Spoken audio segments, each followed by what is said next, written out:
Shalom. First and foremost, I want to give all praises to the Heavenly Father, Yahweh, Bahasham, Yahweh Shai, Bahasham, Rachakodash. Double honors to the apostles, the bishops, and the elders at Great Millstone who rule well. Peace and salutations, as always, to the elect. And I wanted to do a lesson, all right, going into the events, all right, that will lead up to the second coming of who the world ignorantly calls Jesus Christ, all right, and a few of the events after, all right, as we're going to be beamed up into the chariot. Now, the scripture does let us know that we know in part and prophecy in part, all right, so there's only so much that we know, all right, as pursuing to certain situations, all right, but what we do know is that there will not be an assault, all right, on the biblical Israelites once they return to the Holy Land, all right, and we do know once Yahushua returns, all right, that marks the end of all heathen rulerships on the earth, as things are going to be in disarray. Babylon's going to be destroyed, all right, there's going to be war taking place on the planet Earth.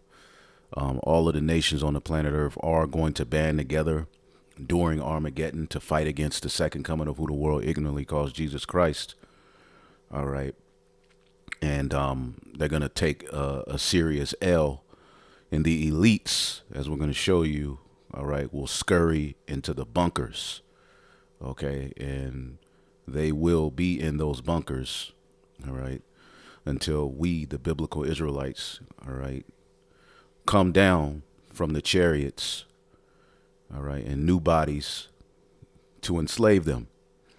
Now, when you deal with, all right, Hassad, all right, and the deacon's argument, they're basically of the opinion, all right, on one hand, they're saying that, you know, Russia is going to rule.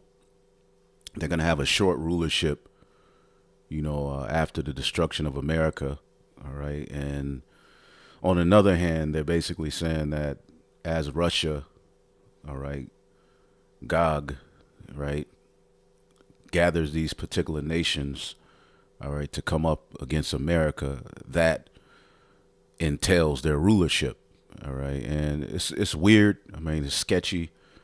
Pretty much, they didn't know particular of the answers that they were being asked about the breakdown.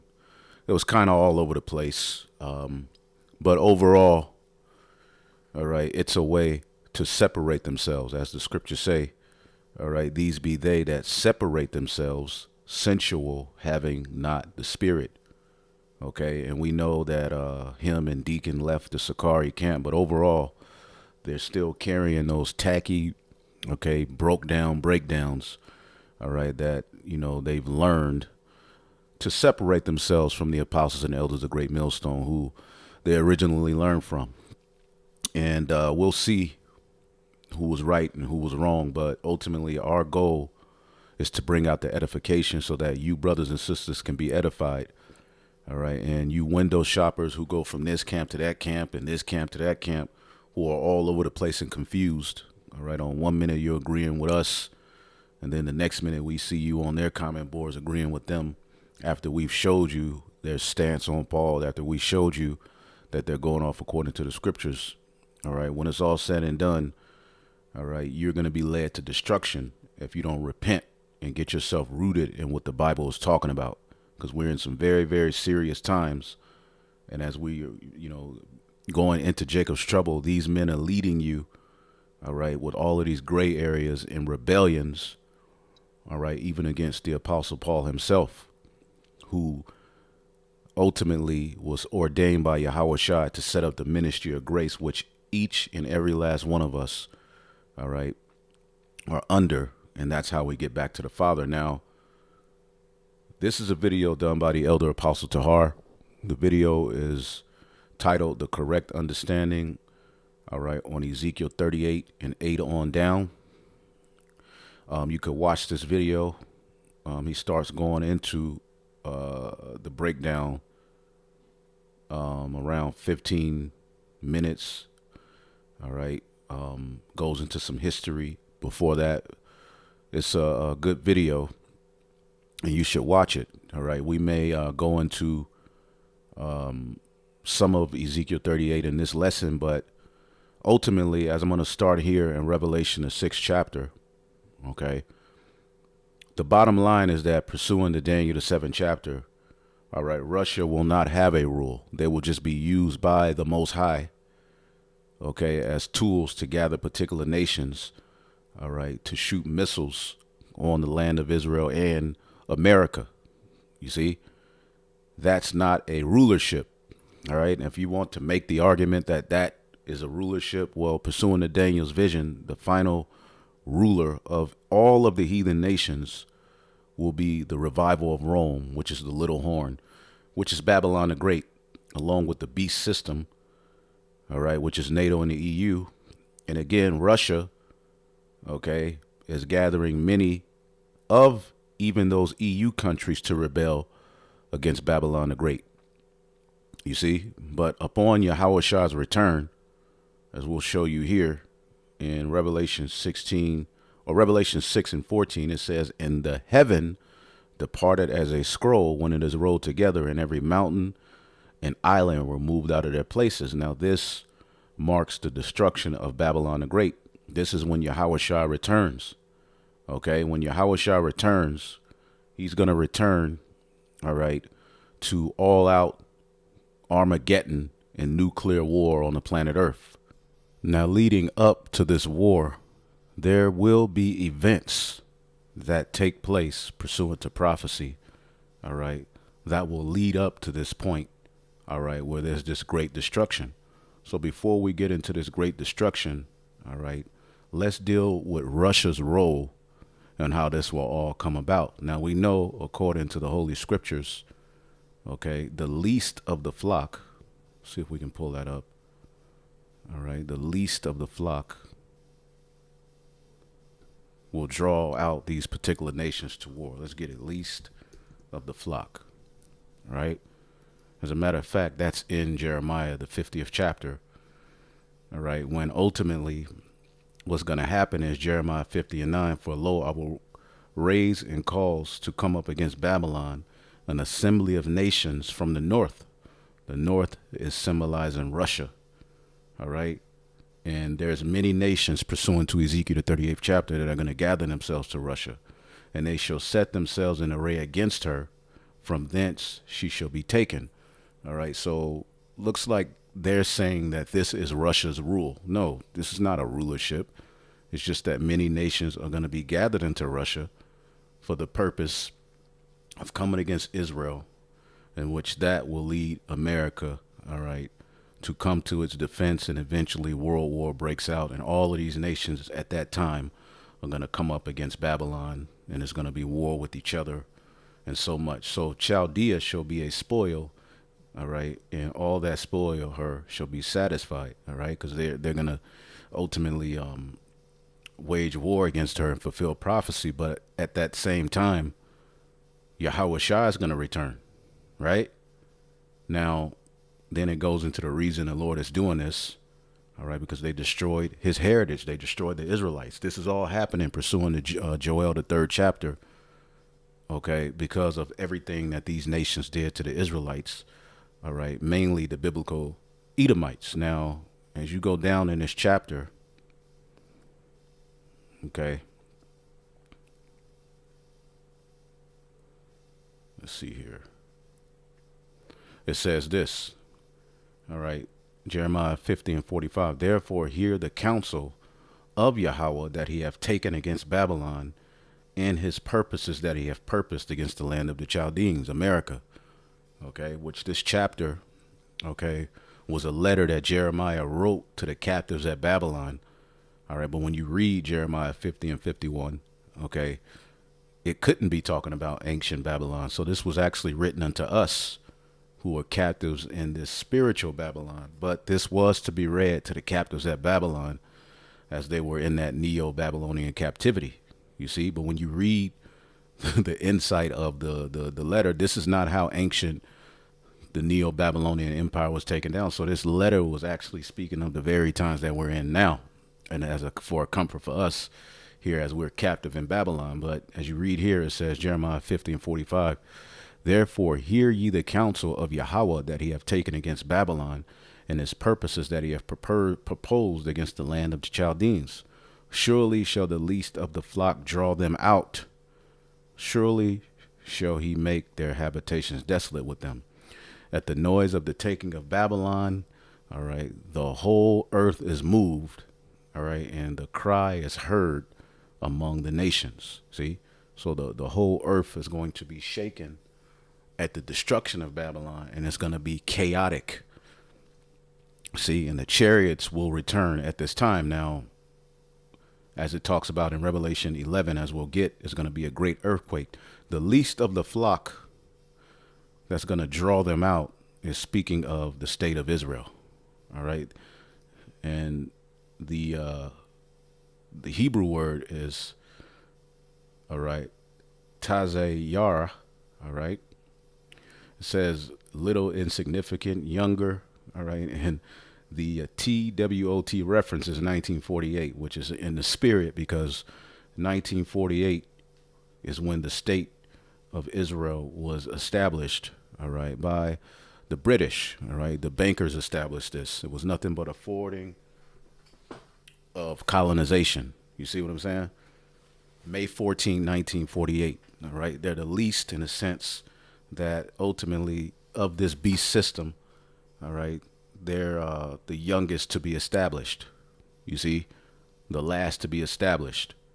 Now, they're not a part of any of the seven heads, but we know out of British, which is the seven head, came America.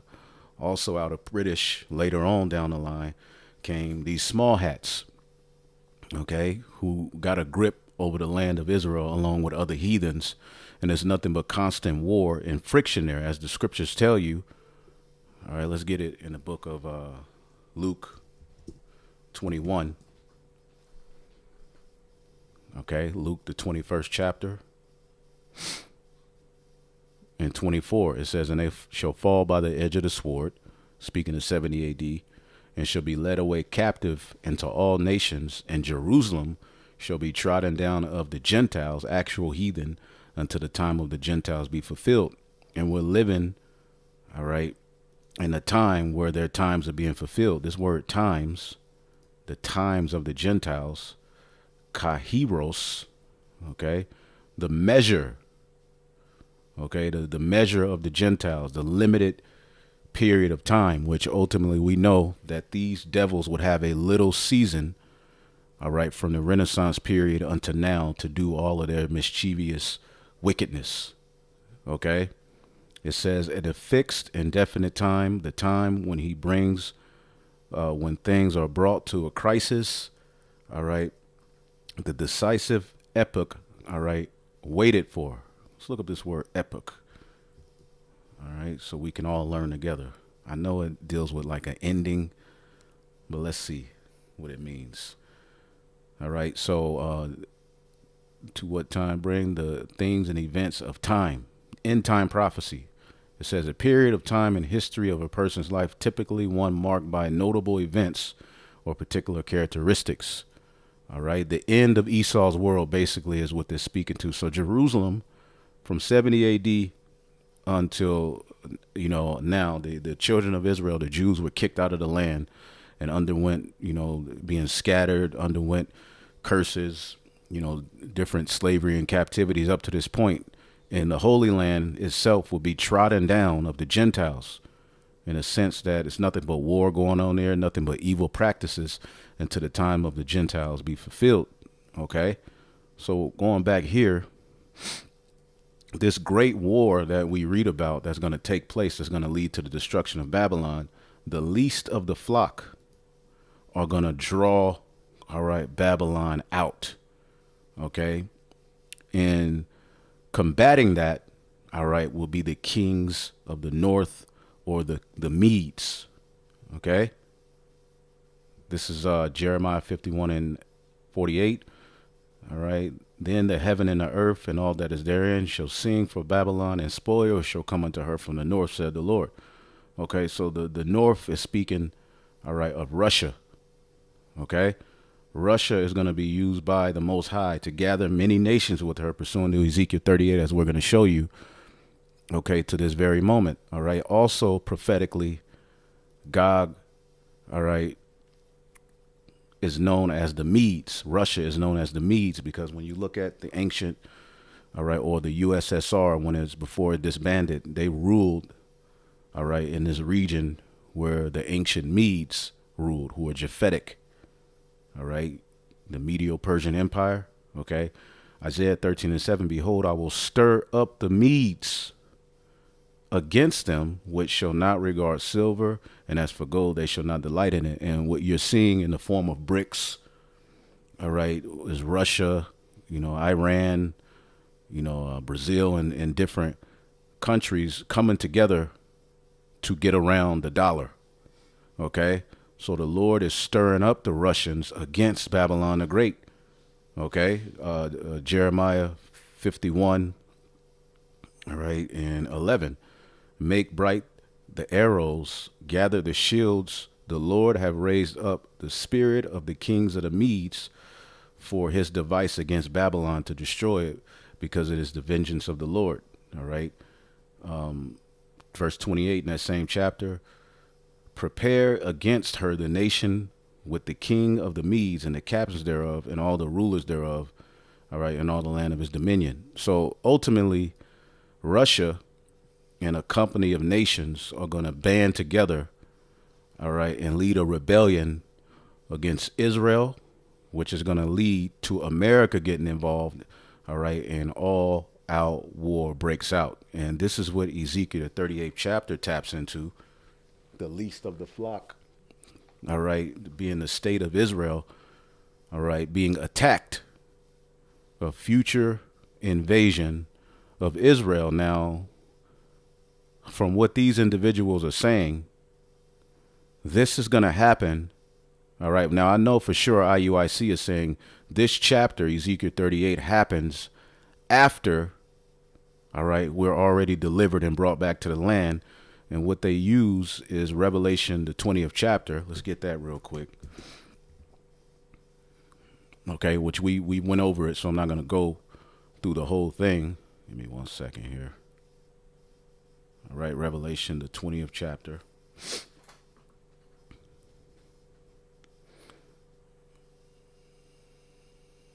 Okay, Revelation chapter 20.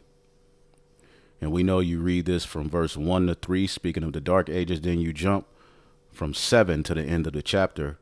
Verse 4 through 6 is speaking of an 1,000-year period once the kingdom is established.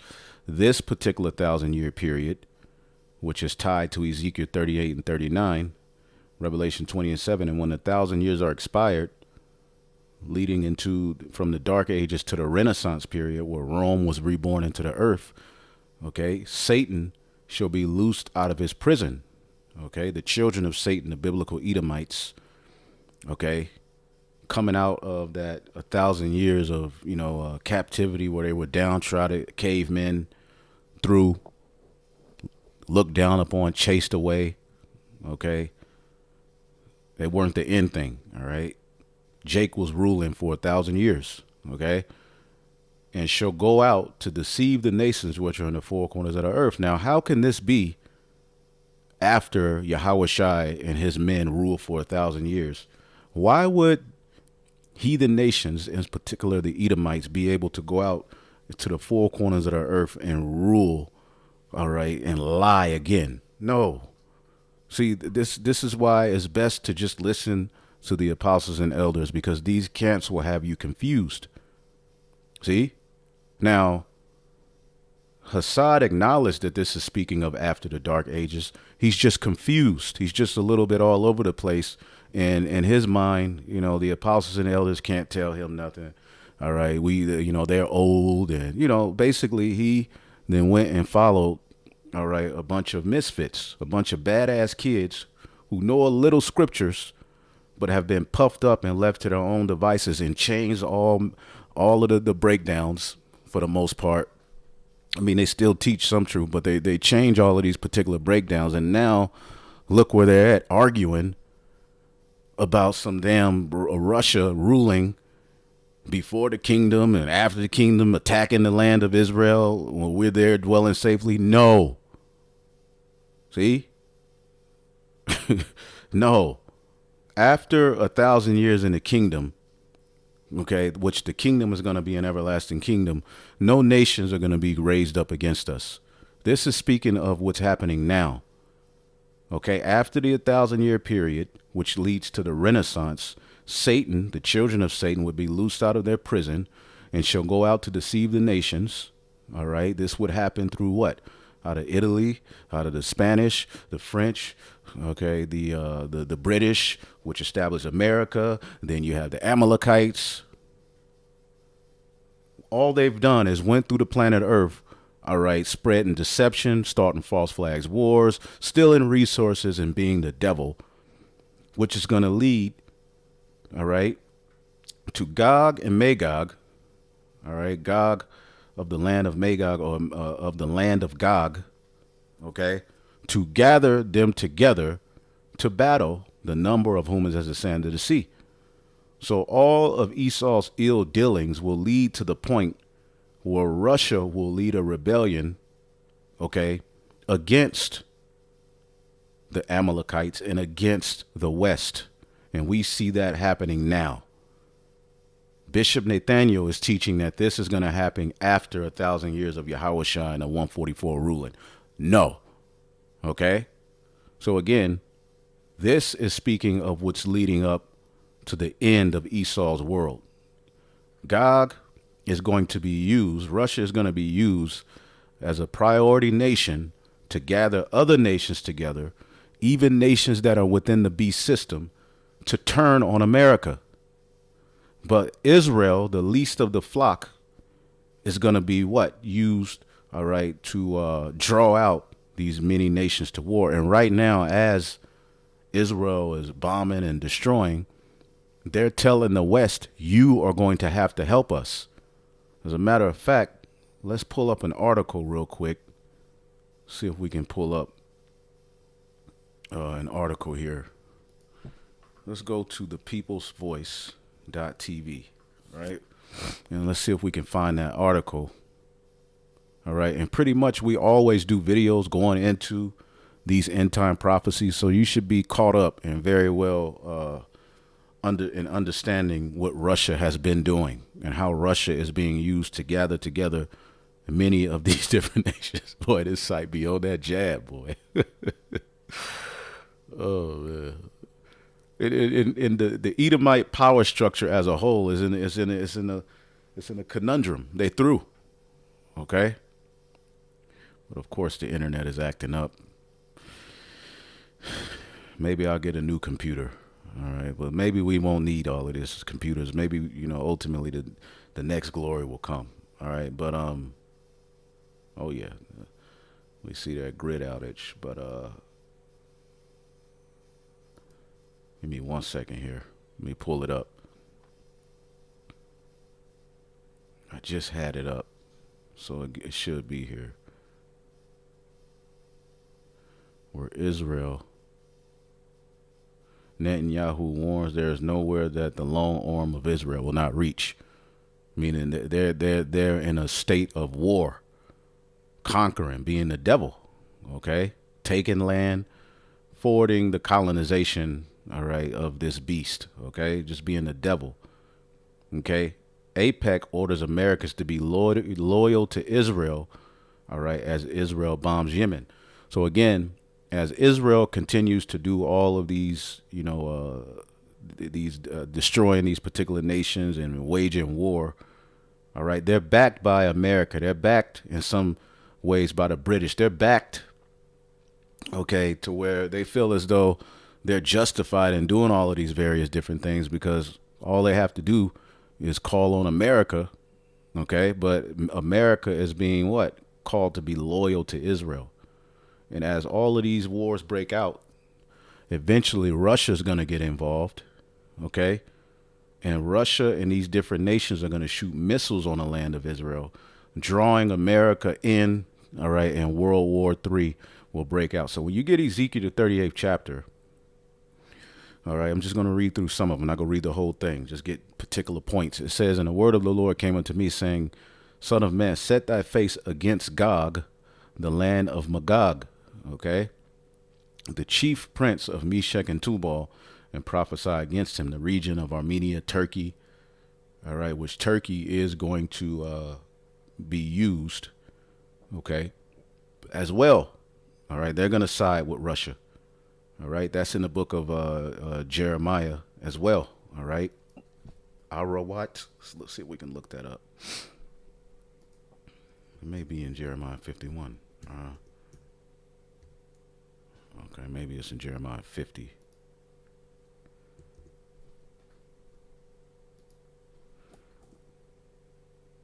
Okay, that's Jeremiah 51. 50 and 20. Yeah. Right here. Jeremiah 51 and 27. Set ye up a standard in the land, blow the trumpet among the nations, prepare the nations against her, call together the kingdoms of Arawat, which is Turkey, Mini, Armenia, Ashkenaz, Germany, okay? Appoint a captain against her, and the captain is going to be, all right, Russia. Calls her horses to come out as rough caterpillars. Prepare against her the nations with the king of the Medes.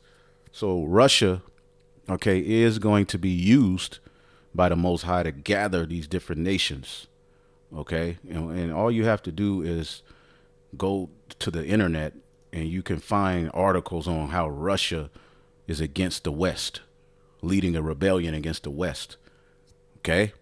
Iran, okay?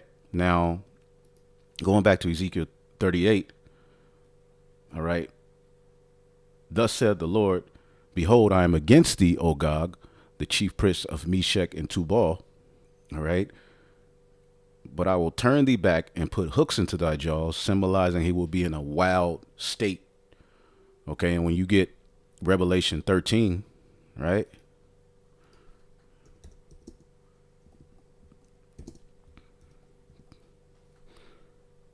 all right, Revelation, the 13th chapter.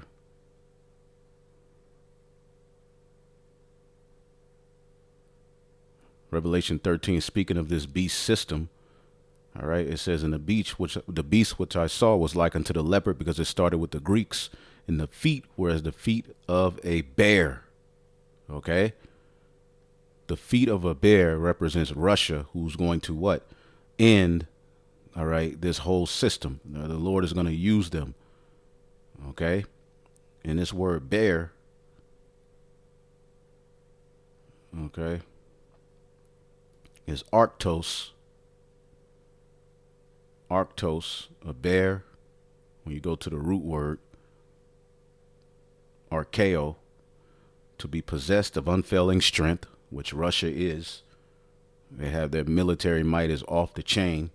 Their navy is off the chain. As Babylon is being weakened, as the beast system is being divided, Russia is becoming, all right, a powerhouse, okay?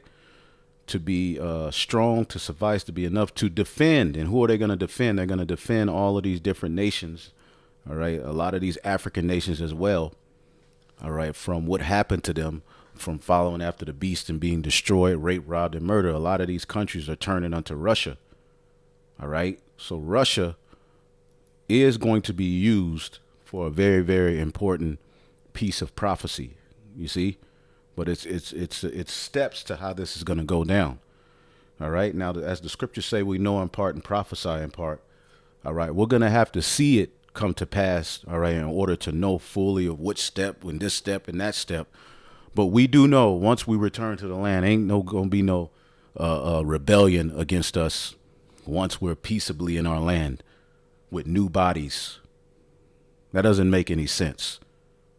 Okay? And all of these differences of doctrines and breakdowns are coming out of nowhere. Anyway, all right? So the Lord is going to turn, all right, Russia back, put it back in that old Soviet spirit, because NATO was created to combat the USSR, which eventually disbanded. We deal with the Cold War and all of that, which the Cold War never ended. There's still friction between the West and Russia. All right. But we're just living in a time where the NATO and the EU and all of these, this beast system is breaking up, and Russia is becoming a powerhouse. All right. They're not ruling the world. All right. They're just being used by the Most High. It says, and to put hooks in thy jaws and bring thee forth and all thine army, horses and horsemen, all of them clothed with all sorts of armor, even a great company with bucklers and shields, all of them handling swords. So for IUIC, if this is after we've ruled on the earth in Yahweh's kingdom for 1,000 years, how are these heathen going to have these weapons when, pursuant to the scriptures, the Lord is going to end all wars? He maketh wars to cease in the earth, pursuant to what the scriptures say. Okay? He's going to disarm all of these nations. They're going to burn all of these weapons. Okay? The book of Psalms. Okay, he maketh wars. Let's see. Psalms 46 and 9. He maketh wars to cease unto the end of the earth. He breaketh the bow and cutteth the spear in sunder. He burneth the chariot with fire. All right. It tells you, of course, we already know the scripture. Nations shall not lift up war against, they shall not learn war anymore. All right. And the rulership of the 1,000 years is to establish order in the earth. The 1,000 years with Yahweh and his men ruling, all right, is the first 1,000 years restoring order to the earth. There will be no nation attacking us from that point. No nation will come up against us, man. We will have the new bodies. We'll know what they're thinking. We'll know where they're at. We can be able to read things. We'll be able to send plagues. We'll have complete power. Why would we allow a war to come that's going to lead to the land of Israel being destroyed after we've ruled there for 1,000 years and set up order? The purpose of going back to the land is to clean it up and set New Jerusalem back up. And the starting at Jerusalem, which is the garden eastward in Eden under the second Adam. Anyway, all of these particular nations are going to have armor with them. And you see Russia is what? Along with Persia, which is Iran, Ethiopia. All you have to do is look up, all right, Russia-Ethiopia ties. As Russia is training up their military, they've allowed Ethiopia to build embassies in their land. They built embassies in Ethiopia's land. They're all linked. It says in Libya with them, all of them with shield and helmet. Gomer and all his bands, the house of Togarmah and the north quarters, all his bands and many people with him. Okay. Turkey, these different nations, Germany, all of these various different nations are going to side with Russia. Be thou prepared for thyself, thou and the company that are assembled unto thee, and be thou a guard unto them. So Russia is going to be a guard to these various many nations, man. And as you can see, many nations are coming up under the branch of Russia. Okay. Now, this is where everybody gets confused. And this is what the Apostle Tahar broke down in his video. So I'm going to just skim through some of the points, but watch this video to get, the full breakdown. Okay. I'm just going to skim through some points to let you know this can't be talking about after us going back to the land. Because when we return back to the land, we're going to dwell safely. Let's get Jeremiah 20. As a matter of fact, let's read through a little bit of this and then we'll get Jeremiah 23. And after many days thou shalt be visited in the latter years, which is now. And thou shalt come into the land that is brought back from the sword, the land of Israel. Okay, which is going to lead also to the land of America. All right. But in the land of Israel, all right, it's been brought back from the sword. Okay. And is gathered out of many people against the mountains of Israel, which have always been waste. Okay. And meaning brought back from the sword, meaning it hasn't been fully destroyed as prophecy said it will. Because pursuant to this chapter in Ezekiel 39, eventually missiles are going to be shot on the land of Israel. And it's going to be decimated. See? And it's always been waste because these heathen are over there. All right. As the scripture saying, a land of uprightness, they shall not learn righteousness. All right. Now let's read this in the NLT. Okay.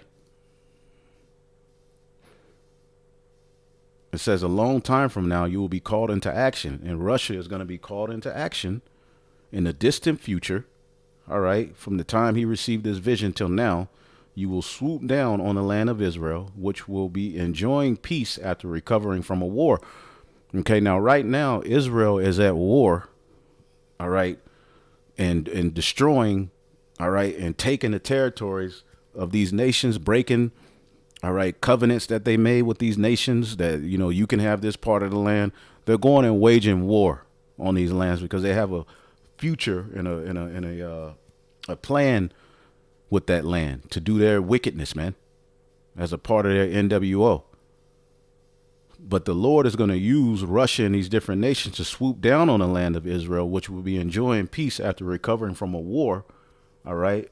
And after its people have returned from many lands, all right, to the mountains of Israel. And when you deal with how the state of Israel was established, it was established, all right, ultimately, all right, when you deal with the first Aliyah,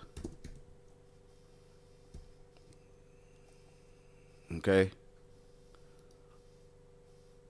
they've been gathering people from, starting at, Germany, Poland, and different places to go back to the land, all right, because they're the devil, okay? This ain't a fulfillment of the true Israelites going back to that land, all right? Let's deal with, let's just look up the first Aliyah. They had the second Aliyah. Before 1948, they had already been bringing, all right, Edomites and to that land, okay? The first Aliyah, known as the agricultural Aliyah, was a major wave of Jewish immigration to Ottoman Palestine between 1881 and 1903.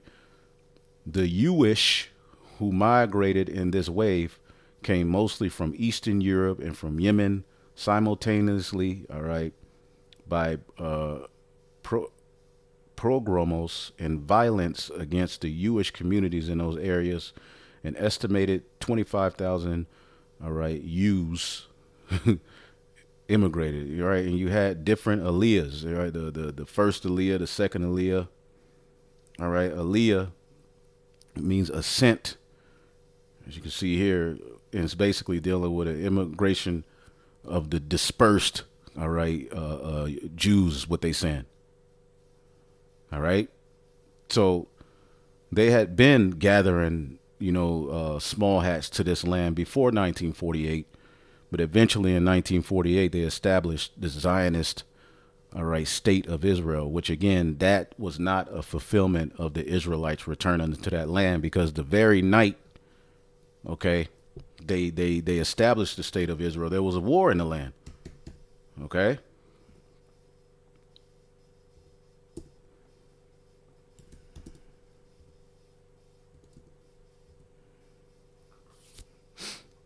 May 15, 1948, I believe. It was a war.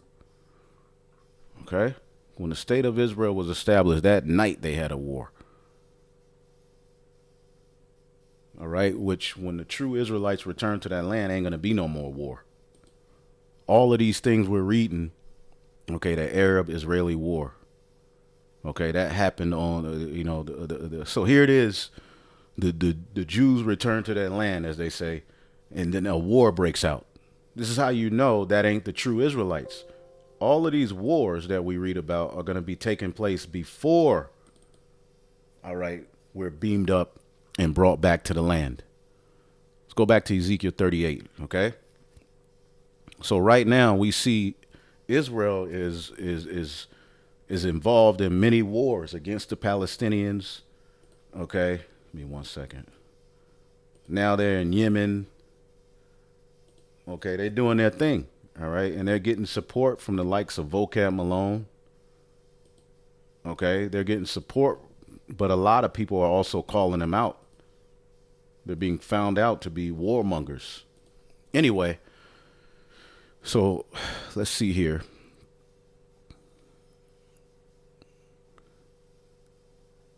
So let's read this again in the NLT, Salakia. Ezekiel 38 and 8, okay, after many days you will be called to arms. In the future years you will invade a land, all right, that has recovered from war, okay, whose people were gathered from many nations to the mountain of Israel. This is the state of Israel, which had long been desolate, okay, because they ain't the people. They had been brought out of the nations, and now all of them live in safety. Okay. And from the time that they've established the state of Israel, I mean, there's been wars. All right. But they've been protected. They received billions of dollars in aid. Okay. Pretty much chilling. All right. Welfare babies. It says, and what Russia is going to do with these different nations that are gathered into them, because remember, it's not just Russia, it's Persia, Ethiopia, Libya, Gomer, Togomar. All right. These different nations, all right, are going to be used, okay, to help Russia. Okay. So they're going to have a lot of might. Okay. They're going to have a lot of power. Now, I guess this is what they're saying is Russia's rulership. It's not a rulership. The final ruler is the revival of the fourth beast. Okay.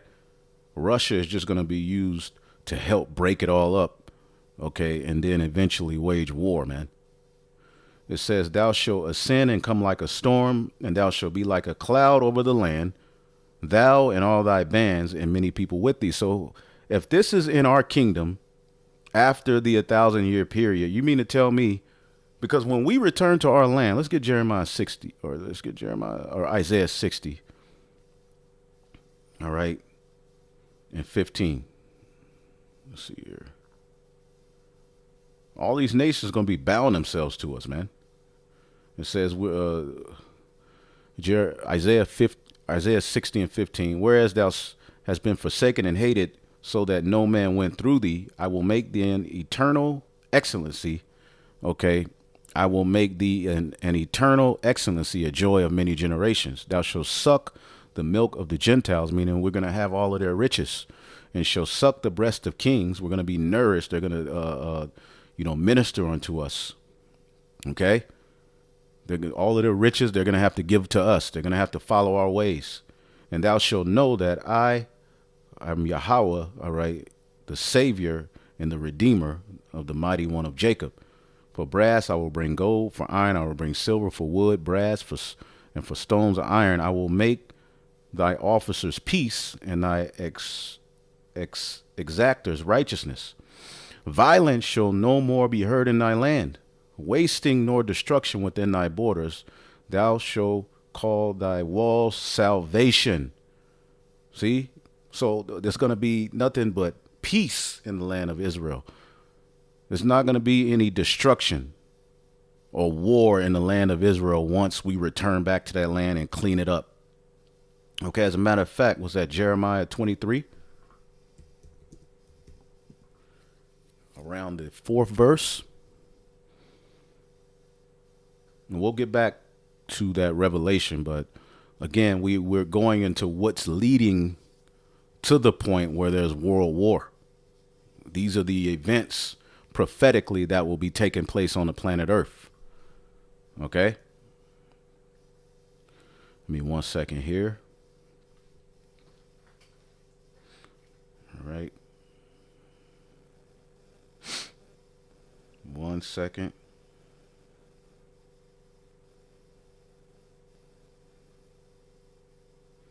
Goodness gracious.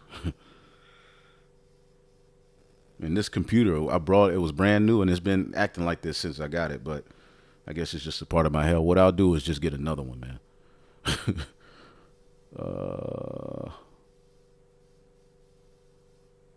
Jeremiah 23 and 3, and I will gather the remnant out of my flock, out of all nations, whither I have driven them, and I will bring them again to their fold, the land of Israel, the promised land, starting at Jerusalem, and they shall be fruitful and increase. All right. I will set shepherds over them. Okay. The leadership under Yahweh Shai, the 12 disciples, the 144. It says over them, which shall feed them, and they shall fear no more, nor be dismayed, neither shall they be lacking, said the Lord. Okay. Behold, the days come, saith the Lord, that I will raise unto David a righteous branch, Yahweh Shai. Give me 1 second. All right. Salakia. All right, Salaki, I'm just trying to do something real quick. It says, and a king shall reign and prosper and shall execute judgment. That's the purpose of us returning to that land. Okay? In that days, Judah shall be saved and Israel shall dwell safely. All right? And this is the name whereon he shall be called Yahweh our righteousness. Okay? Let's see if we can get a precept to this. So we're going to dwell safely. Okay? We're going to dwell safely. See if there's any precepts to that safely part. Okay? Goodness gracious. Hey, but call halal Yahweh Bashim Yahshua. We're at the end of this nightmare of a captivity. You heard? All right. Give me 1 second here. If it takes too long, we'll just go on with the lesson. But the bottom line is when we get back into our land, there will not be an assault or an attack on us or our land by any nations, man. The scriptures say in Isaiah, the 4th chapter, there's going to be chariots hovering, all right, over all of our dwelling places. Okay? We're going to have spiritual capability. The scriptures tell you the house of David shall be as the Alahayim. We're going to have spiritual bodies, spiritual capabilities. None of these heathen will be any match. Okay? We're going to dwell safely. See what it says here. See if there's any precept. Yeah, covenant of peace. All right, Ezekiel 37 and 35, and they shall dwell in the land that I have given unto Jacob my servant, wherein your fathers have dwelt. And see, people get messed up with that first 1,000 year period. All right, in Revelation 20, all right, 4 through 6, because that's talking about, again, this earth is in disarray. It's going to be all messed up. It's going to take, all right, a period of time once we come down and gather up the heathen, all right, give them their assignments to clean the earth up. There's a lot that has to be fixed in the earth. The Lord ain't just going to snap his finger and make everything back right. He's going to what? Give his men under Yahweh Shai the ability to establish that order in the earth. Okay? And they shall dwell in the land that I have given unto Jacob my servant, wherein your fathers have dwelt. And they shall dwell therein, even they and their children and their children's children forever. And my servant David shall be prince with them forever. So again, after 1,000 years, Yahweh Shai, David, in their proper order. Okay, the heathen are going to come after us. It says here, moreover, I will make a covenant of peace with them. All right, it shall be an everlasting covenant, and I will place them and multiply them and set my sanctuary in the midst of them. All right, my tabernacle shall also be with them, because he's going to dwell in us through the Holy Spirit. And the heathen, verse 28, shall know that I am Yahweh, do sanctify Israel, when I set my sanctuary, all right, in the midst of them forevermore. He's going to dwell with us. See? So we're going to be in peace. Ain't going to be no more war waged on us from this point. Okay? Let's see here.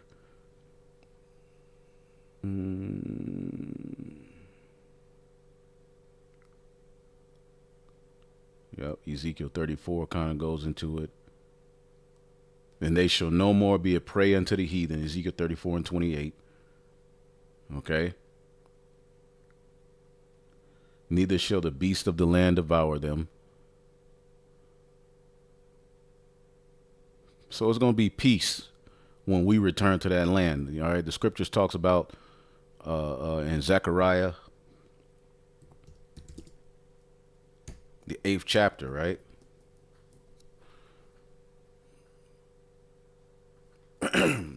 That when we return to that land, little boys and little girls are going to be running through the streets. So all of that is going to be interrupted by Russia and these different nations after 1,000 years to try to come up against us. All right. And another war breaks out. That's not true. Okay.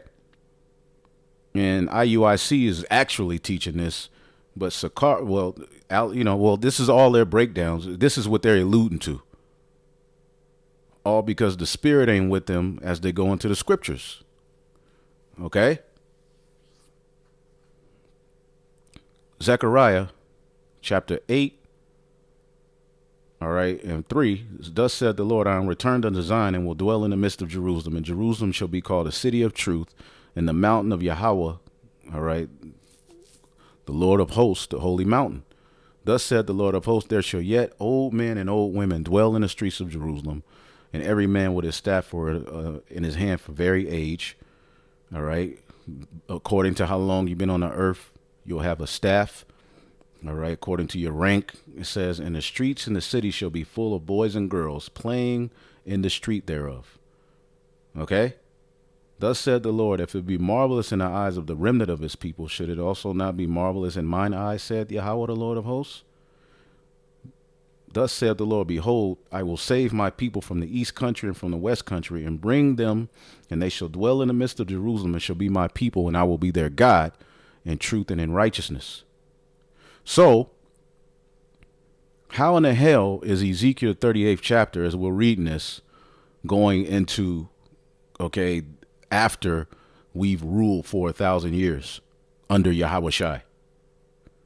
So the children go have to, you'll hear your children outside, okay, like on the Planet of the Apes, when the other apes come and invade, you know, they enjoying having fun, and then all of a sudden, okay, war breaks out. No. Ezekiel 38:11, and thou shalt say, all right, let's start at 10. Thus said the Lord God, it shall also come to pass that at that same time shall things come into thy mind, and thou shalt think an evil thought, speaking of Russia and these different nations with them, and thou shalt say, I will go up, all right, to the land of unwalled villages. I will go to them that are at rest, that dwell safely, all right, all of them dwelling without walls, having neither gates nor bars. How is this speaking of us in the kingdom? Okay, this is speaking of now. Okay, because as these wars break up, different alliances are going to break up. Okay, different nations are going to be drawn out to war. But the Lord's determination is that the land of Israel is decimated by war. Okay, to take a spoil and to take a prey. Let's read this in the NLT. So they're going to take a spoil and a prey from us while we're in spiritual bodies. Come on, man. Again, this is why you dudes just need to be quiet, man, and just go on about your business and do your debates, okay? Because you don't got it, okay? And IUIC, y'all are a well-kept monument of failure. Y'all are all over the place with y'all breakdowns. And we're going to continue to rebuke you guys. NLT, I will go to those formerly desolate cities that are now filled with people who have returned from exile in many nations, and that's the state of Israel. All right.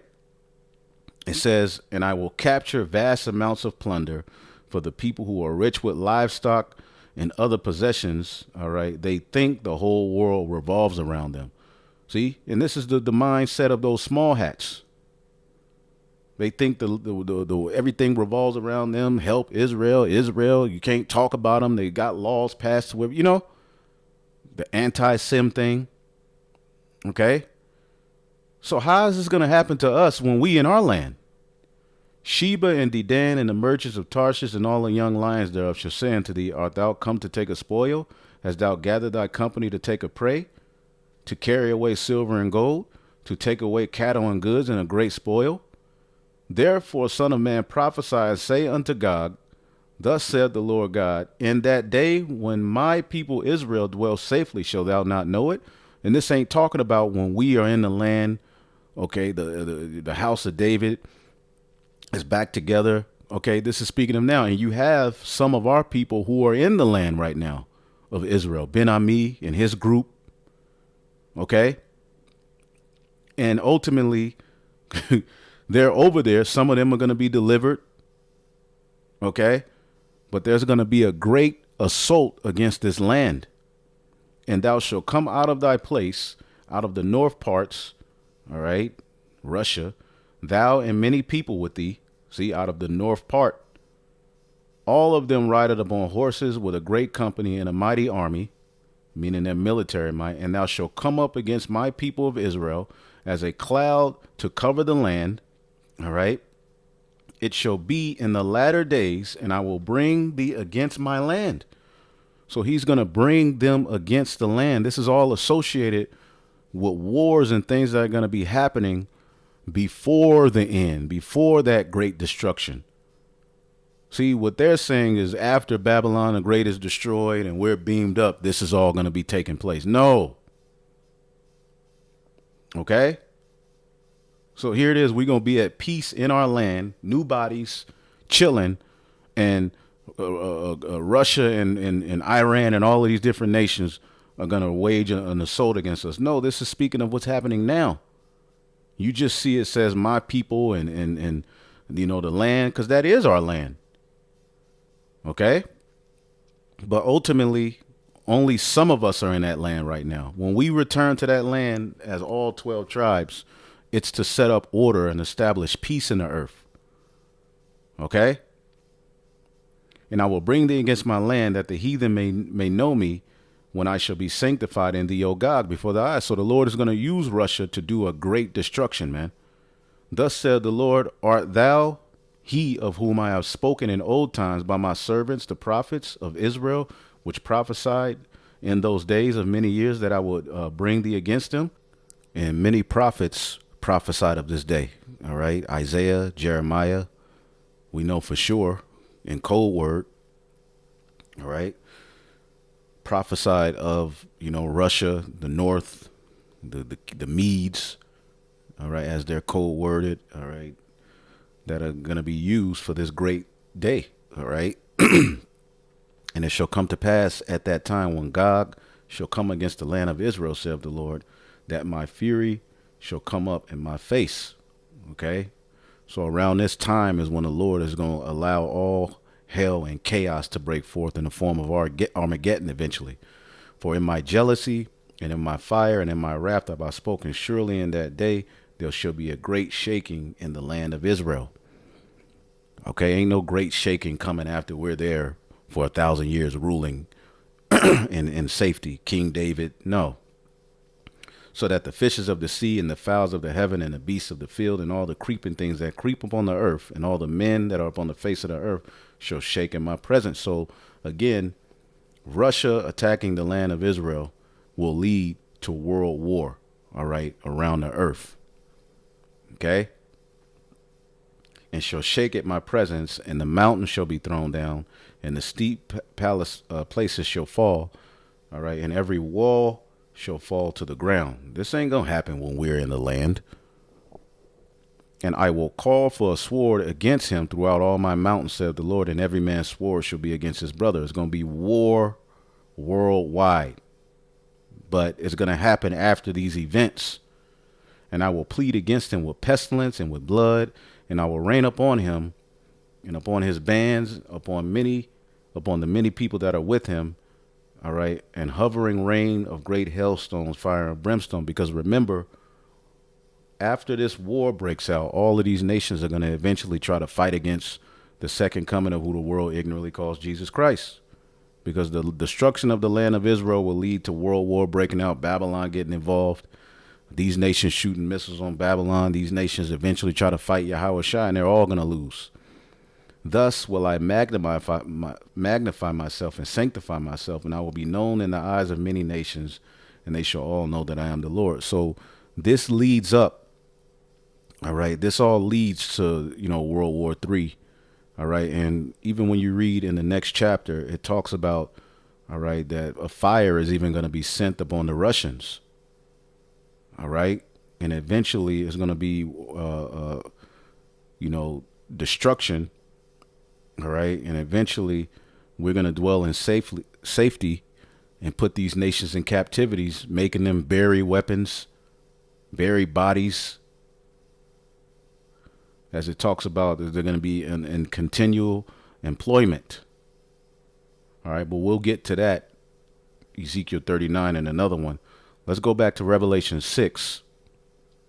All right, as we see here, that great destruction, all right, that takes place of Babylon the Great.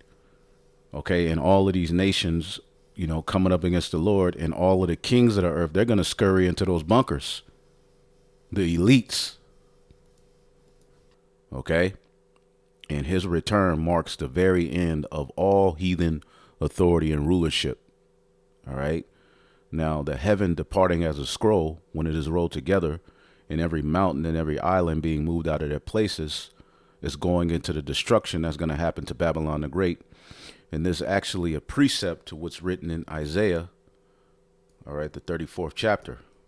Okay. Let's read verse 13 as well. Revelation 6 and 13. And the stars of heaven fell down unto the earth.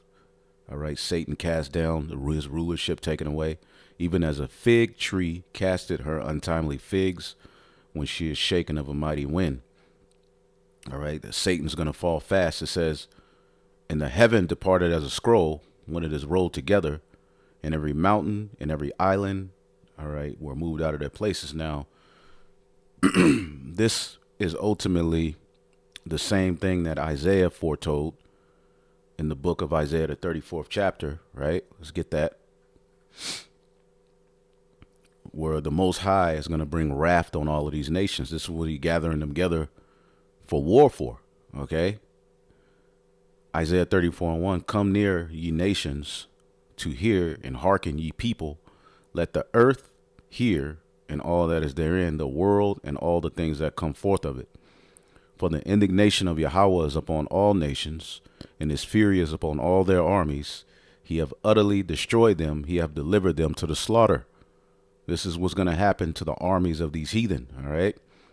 Her slain, all right, including Russia, right? Including Russia, all right? The Lord is still against Russia. He's just going to use them for a very, very important, all right, part in prophecy to lead a rebellion against the West, okay? To lead a rebellion against the land of Israel, those Amalekites over there. That's what Russia is going to be used for. But in the grand scheme of things, Russia is also an enemy of Yahweh Bashim Yahushai, and they will be partaking in the war, okay, against Yahweh Shai as he returns. And missiles are also going to be shot, all right, on the land of, all right, Russia.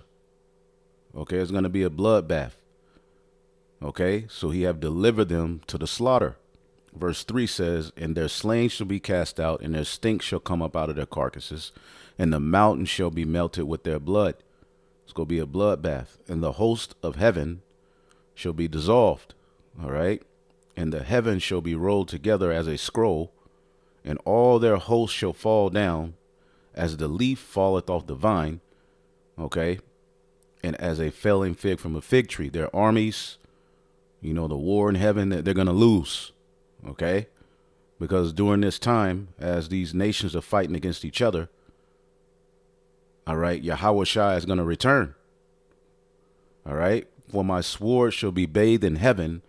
Behold, it shall come down upon Idumea and upon the people of my curse to judgment. So this ultimately is all happening to end the rule of Esau Edom. Okay. So his sword is going to be bathed in heaven.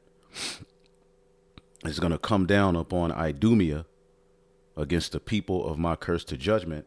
All right. In the beginning of that, all right, destruction. All right. Ultimately, we know the land of Israel and Babylon the Great are going to be decimated. Now, the land of Israel will be rebuilt, but Babylon the Great is going to be through. Okay. And it will be a memorial for what happens to a nation that rebels against the Most High and his only begotten Son and the holy people. NLT, and when my sword has finished its works in the heavens, it will fall on Edom, okay, the nation I have marked for destruction. See? For the sword is filled with blood, and it is made fat with fatness, and with the blood of lambs and goats, and with the fat of kidneys of rams. And for the Lord hath a sacrifice in Basra, and a great slaughter in the land of Idumea, which is America. All right. And when you read it, Isaiah 34 and 8, for it is the day of Yahweh's vengeance, the year of the recompenses of the controversy of Zion. Okay. It says, for it is the day of the Lord's revenge, the year when Edom will be paid back for all it did to Israel. You see? Now, again, as this war is going on, okay, and as ultimately, as you keep reading, it says, and the streams thereof shall be turned to a pitch, and the dust into brimstone, and the land thereof shall become a burning pitch. What land? America. It shall not be quenched day nor night. The smoke thereof shall go up forever, from generation to generation. It shall lie waste. None shall pass through it forever and ever. And this is speaking of what's coming to Babylon the Great. Okay? Point blank, period. You see? But upon this destruction of Babylon, there's going to be a war that these nations are going to have together as they've been gathered for war. Okay, now we know, pursuant to 2nd Esdras, the 13th chapter, as this war is going on, this is 2nd Esdras chapter 13, all right, and I'll start at 29. Start at 28. It says, and this is in a GNT, it says, and you saw that without the use of a spear or any other weapon, he destroyed the great crowd that was advancing to attack him. Okay. As a matter of fact, let's start at 25. All right. It says, this is the meaning of the vision, which he saw a vision of a great mountain, which is the chariot where the Lord is going to return to deliver his people. All right. And also shoot down fire beams as war is going on these heathen. It says, the man you saw coming up out of the sea, all right, which is Yahweh Shai. All right, the heavens are also known as the Shemayim, the waters, okay, represents the one whom the Most High has kept ready for many ages.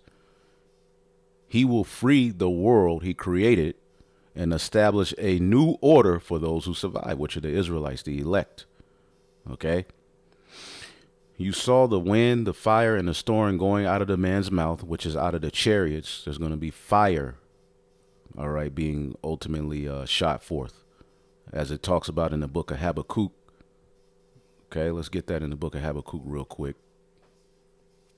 Give me 1 second.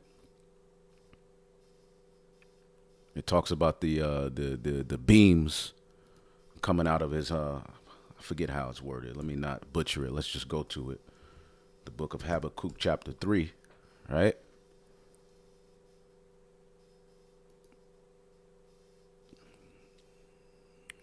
Give me 1 second here. The book of Habakkuk chapter 3.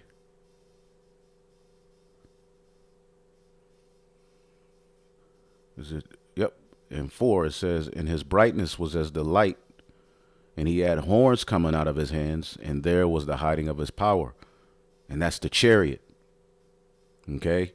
And this is the chariots of salvation, as it talks about, all right, in verse 8, is how he's going to deliver his people. But at the same time, he's going to be waging war on the heathen nations. Okay?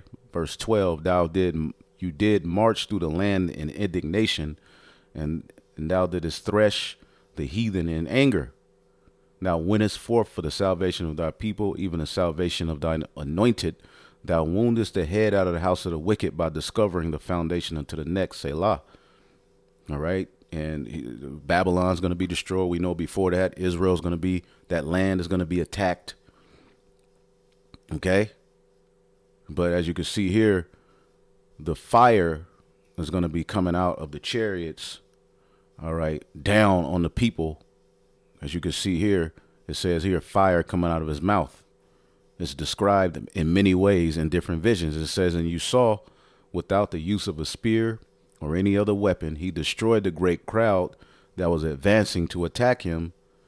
All right. This means that the time is near when the Most High God will begin to free the people on the earth.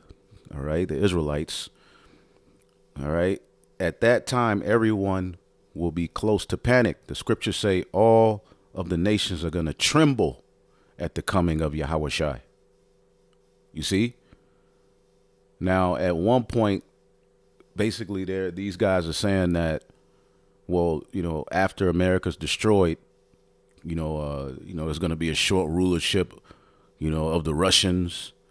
And then on another hand, they're saying, well, while Russia is gathering all of these nations to come up against Babylon, that will be their rulership. It's just really a way to oppose themselves. It's really not anything It's much about nothing, as the apostles and bishops say. It's much to do with nothing. It is, but from it, we can just bring out edification. Ultimately, Russia is going to be used to wage war with many different nations against, all right, the land of Israel. And as we know, the least of the flock, Israel, is going to draw out America, and it's going to be world war. And all of these nations eventually are going to shoot missiles on Babylon the Great. And during that time, Yahweh Shah is going to return to deliver the elect. The righteous are going to be scarcely saved out of that destruction that's coming. All right. And we're going to be gathered from America. All right. And from the four quarters of the earth. One dude made the talking point that the elect are only going to be gathered from America, which is Jeremiah 16:16 tells us he's going to gather, all right, his elect from, all right, this new Egypt and from the lands where we were scattered. The main deliverance will be America, but he's also going to gather his elect from the four corners of the earth. As a matter of fact, when you get Matthew 24, right? Let's get Matthew, the 24th chapter. Matthew 24:31, and he shall send his angels with a great sound of a trumpet, and they shall gather together his elect from the four winds, from one end of heaven to the other. So he's gonna, the elect are gonna be gathered from all of these different nations. All right, but we know America, Babylon the Great, will be the main deliverance. All right, Jeremiah 16.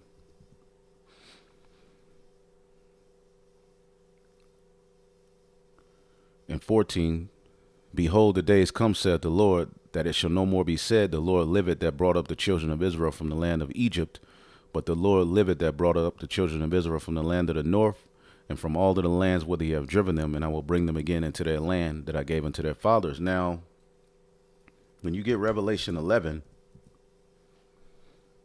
after we wake up, right? After we wake up, after that, we were in that dead state, Revelation 11:11, and after 3 days and a half, the spirit of life from the Most High entered into them, as ultimately we're going to wake up from that dead state from the 60s till now is that period. And they stood up on their feet, and great fear fell on them which saw them. We woke up to who we were, and this is what's happening now. All right, but from that point, it says, and they heard a great voice out of heaven saying unto them, come up hither. And they ascended up into heaven in a cloud, and their enemies beheld them. So us ascending up into heaven in a cloud, all right, is the return of Yahweh Shai. The cloud represents the chariots of salvation. Behold, he cometh with clouds, who maketh his clouds his chariots. It all goes together. Okay, the chariots of salvation are going to deliver us. But in the same hour, there was a great earthquake, and the 10th part of the city fell, and in the earthquake was slain of men 7,000, and the remnant were affrighted and gave glory to the God of heaven. The second woe is past, and behold, the third woe coming quickly. The third woe being World War III, and in that, America is going to be destroyed, and there's going to be a great earthquake, all right, that shakes the whole entire planet Earth. Okay, now going back to 2nd Esdras, okay, 13 and 29 in the GNT. Okay, it says at this time, all right, there's going to be a lot of panic on the planet Earth. Okay, they will begin to make war against another, city against city, region against region, nation against nation, and kingdom against kingdom. World War III, the third woe. When that happens, the signs I told you about earlier will take place. And then I will reveal my son, whom you saw as a man, coming out of the sea. When they hear his voice, all right, as we're being beamed up, all the nations will leave their own territory, forget the wars with one another, and Russia's going to be a part of this, right? And come together in one great crowd, too large to count, as you saw in your dream. The nations will unite with the single purpose of warring against my son. But he will take his stand on the top of Mount Zion on that chariot, and the New Jerusalem will be seen by everyone. So they're going to behold us being beamed up. Okay? As it says here in Revelation 11 and 12, and they ascended up to heaven in a cloud, and their enemies beheld them. Well, Esdras is forwarding that vision by saying, look, they're going to be making war with Yahushai, okay? And they're going to watch us, all right, get beamed up. But they're going to leave the war they have with each other, all right, and come, all right, to fight Yahushai. Okay? He will take his stand on the top of Mount Zion, and New Jerusalem will be seen by everyone, getting beamed up into the chariot. And it will be completed and fully built, just as your dream saw the mountain carved out, but not by human hands. It's going to be an angelic chariot. As Yahushua told these devils, I'm not going to meet you as a man. Okay? Then my son will condemn the assembled nations for their godlessness. Russia is a part of that. Okay? That is what the storm meant. He will confront them with the wicked plans they have made, the chip, transhumanism, okay, hacking human, doing all of the demonic stuff they're boasting and doing, man. Okay? And he's going to condemn the wicked plans they have made, okay, with the torments that they must endure. That is what the flames meant. Then he will easily destroy them by means of the law. That is what the fire meant. So he's going to destroy them, all right, with their by all of the wickedness that they've done. He's going to send fire. So at this time, we are going to be beamed up, right, into the chariot. So it's going to be all out chaos on the planet Earth, right? We're going to be beamed up into the chariot, okay, and pursuing to Revelation 6, the elites of all of these different, all right, countries who send their armies out to do his bidding, all right, as this destruction is going on. Revelation 16 and 14, and heaven departed as a scroll when it is rolled together, and every mountain and island were moved out of their places. And the kings of the earth, and the great men, and the rich men, okay, and all the chief captains, and the mighty men, and every bondman, and every freeman, hid themselves in the dens and in the rocks of the mountains. That's those bunkers. They have underground cities. They have bunkers with hundreds of years worth of food. They're going to have technology. Okay, and ultimately, Russia ain't going to be ruling before Yahushua returns or after, but Russia will be a powerhouse as they are building their own version of the beast system. All right, but the rulers, all right, of this whole thing, all right, is ultimately the elites, the banking families. They're really the rulers. People like Putin, all right, and these different, presidents of these different countries, all right, ultimately, they're not the rulers. Let's get that, all right, out of the way, because the true rulers are going to scurry into those bunkers. See, the kings of the earth, these elites, some of them you know their names, some of them you don't. Okay, even the elites of Russia. Right? You got to understand, people like Putin are small, all right, in the grand scheme of things. Okay? The elites of these different nations, okay, are going to be, all right, delivered from the destruction. Okay? And they're going to scurry into the bunkers, the dens and the rocks of the earth. Okay? That's why the Lord is allowing them to get all of these bunkers to themselves. And it's being talked about on a large scale. All right. The elites are building bunkers for themselves. You can just look it up. Right. Elites building bunkers. That's to fulfill this prophecy. And what are they going to say? And said to the mountains and to the rocks, fall on us, hide us from the face of him that sitteth on the throne and from the wrath of the Lamb. For great is the day of his wrath. For the great day of his wrath is coming. Who shall be able to stand? So ain't gonna be no other rulership after this destruction. Now on the earth is gonna be what? A chaotic environment. America's gonna be destroyed. The different nations are gonna be in disarray. Okay, the economies are gonna be all messed up. The waters are going to be bitter. People are going to be dying from poison and toxic water, right? It talks about the wormwood, right? What's that in the book of Revelation? It talks about the wormwood.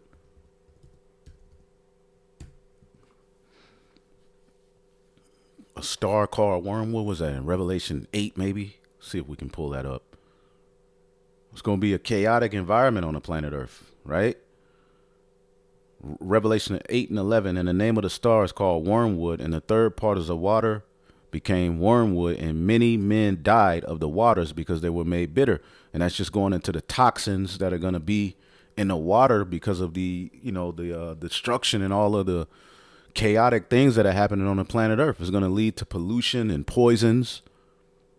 Okay, and in certain parts of the earth are going to be on fire because of the war. All right, but again, the elites, along with their slaves and certain people are gonna survive it because they're gonna go into those bunkers. Now, where will we be while this is going on? Well, let's get Revelation, the 15th chapter. Okay. As a matter of fact, let's get 2nd Esdras. All right. Chapter 2 and 42. I, Ezra, saw an enormous crowd on Mount Zion, too many people to count. This is the 144,000 and a large multitude that are going to be saved on the chariot. They were all singing and praising the Lord. Standing in the middle of the crowd was a very tall young man, taller than any of the others.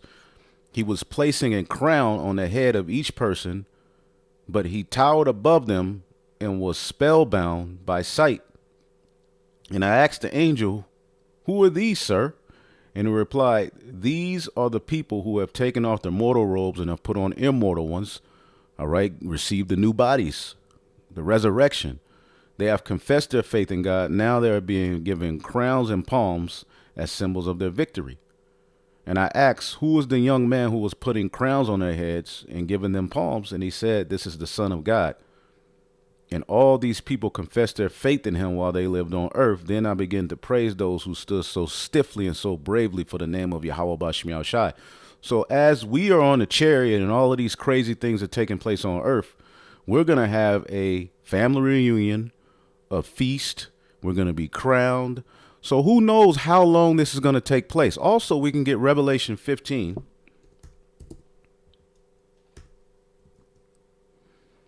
Revelation 15, right?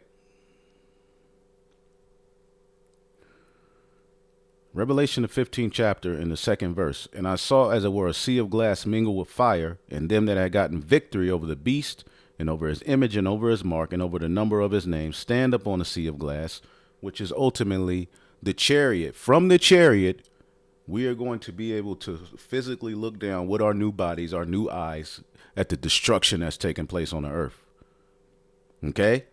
And these are they who got victory over the beast, his image, and his mark, and over the number of his name. See? And they had harps in their hand, and they sing the song of Moses, the servant of the Most High, and the song of the Lamb, saying, "Great and marvelous are thy works, Lord Almighty. Just and true are thy ways, thou King of the saints." All right? "Who shall not fear thee, O Lord, and glorify thy name? For thou art holy.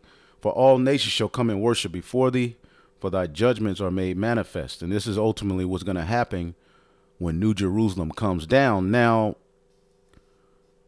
these are events that ultimately, as we showed you, is going to be war, all right, that are ultimately going to happen, all right, before and after we're destroyed. Now, as we're on this chariot, rejoicing, singing, getting crowned on earth, all right, these particular kings and these different people that have survived, they're going to be in the bunkers. There's going to be certain people wiggling around still in certain parts of the earth.